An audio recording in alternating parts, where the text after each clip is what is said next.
Sir literally అసలు నేను ఈరోజు అయితే ఒక హ్యాక్ని అయితే తెలుసుకున్నాను.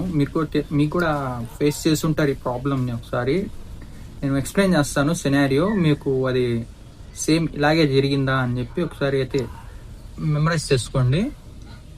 మధ్యాహ్నం యాక్చువల్గా నేను టౌన్లోకి వెళ్ళేసి మా ఫాదర్తో పాటు వచ్చి ఫుడ్ తినేసాను, లంచ్ చేసేసి అయిపోయింది. ఇంక సర్లే అని చెప్పి ల్యాప్టాప్ ఓపెన్ చేసి ఏదో వర్క్ చేద్దాంలే అని చెప్పి ఓపెన్ చేశాను. సో యూట్యూబ్లో ఒక సినారియో వీడియో చూస్తూ వర్క్ చేద్దాంలే అని చెప్పి ఓపెన్ చేస్తే లిటరల్లీ అది ఒక 20 మినిట్స్ వీడియో. ఒక 10 మినిట్స్ అవ్వంగానే వెంటనే కళ్ళు ఇట్లా మూసుకోబోతున్నాయి. ఈ విధంగా ఉన్నాయి సిచ్యువేషన్.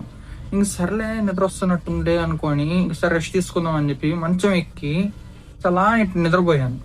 నిద్రపోతే జస్ట్ 2 మినిట్స్ బాగా బాడీ ఏమైనా రిలాక్స్ అయింది, కానీ అస్సలు నిద్ర రాలేదు. అదేం తప్ప నాకేం అర్థం కావట్లేదు అని చెప్పి మళ్ళీ లేచాను. ఒక గ్లాస్ వాటర్ తాగి మళ్ళీ నిద్రపోయాను. After half an hour 45 minutes తాగైతే కాసేపు నిద్ర వచ్చింది. తర్వాత మళ్ళీ లేచి ఓకే అయిపోయింది కదా అని చెప్పి మళ్ళీ కంప్యూటర్ ముందు కూర్చొని మళ్ళీ వీడియో ఓపెన్ చేసి చెక్ చేస్తుంటే మళ్ళీ సేమ్ రిపీట్. ఇది నేనే ఫేస్ చేస్తున్నానా, మీరు కూడా ఫేస్ చేస్తున్నారా? సరే అయితే కామెంట్ సెక్షన్లో తెలియజేయండి, నేను కూడా తెలుసుకుంటాను.